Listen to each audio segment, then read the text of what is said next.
My name is Henry Aberle. I am currently adjunct lecturer of Japanese at Virginia Tech.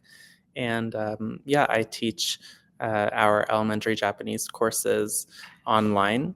And that's about it. And I'm a recent graduate of Carnegie Mellon University's Master's in Applied Linguistics and Second Language Acquisition.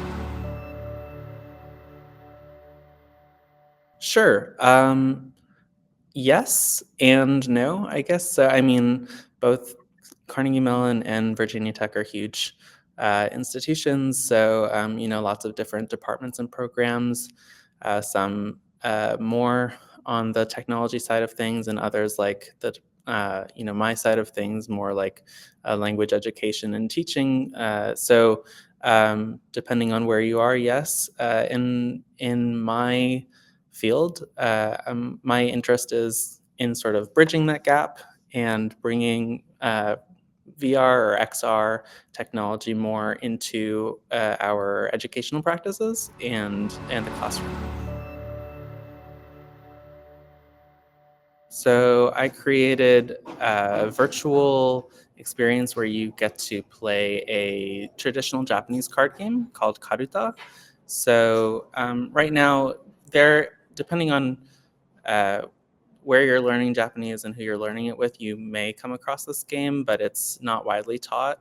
But I think it's really useful for learning Japanese characters, like the basic alphabet, hiragana, and also, when you dive deeper, you learn about, Japanese history and culture, poetry. So there are just like many applications of the game in education, and I wanted to create, a basic experience for people to sort of get a first pass at, what the game is and how you would play it, and then throw in different sort of things to teach people about the history as well. I mean, I really do see this as sort of like a first pass at something much larger. Obviously, I wasn't able to like create a full full fledged game, or anything. But I think in the future, VR XR technology just really provides spaces, not only to do things that maybe you couldn't do in the real world, but also to connect with people who might be far away. Particularly, so I'm a player of the game, and there's a whole like tournament system and everything. It's a whole sort of world in and of itself, but there are players scattered all across the world, and it's a game that is very physical. It's a speed game with cards. So there is now, as like more recently, there's like a mobile app that was created, but it's just not the same experience. The physicality of touching a card, and swiping and everything gets totally lost. So I think that you know. Virtual technologies will help us to sort of recreate moments and experiences that otherwise can only occur in the real world. Yeah, I think that's a huge plus. I mean, it's the autonomy. Um, you are dictating what happens in that space.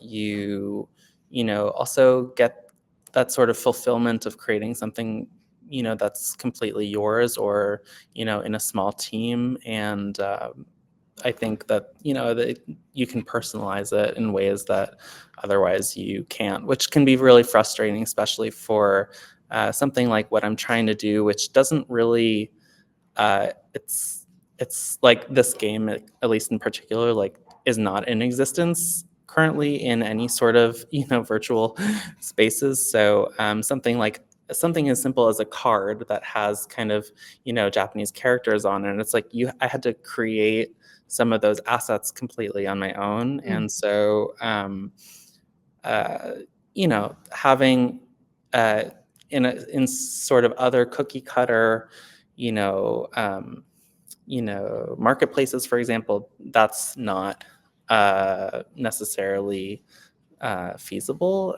Where I think that Zoe kind of made it a little bit easier um, to at least have the space ready, and then be able to sort of drop in, some basic assets, and yeah, I think it worked out, and was a good sort of introduction to um, something that I hope will continue to become more complex in the future.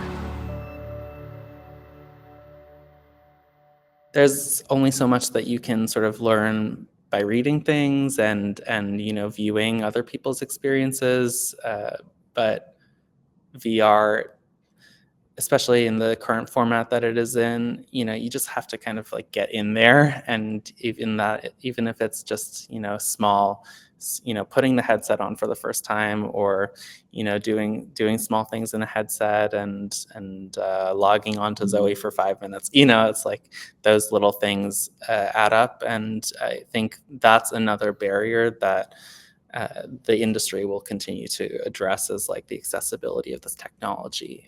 So yeah, just take the plunge.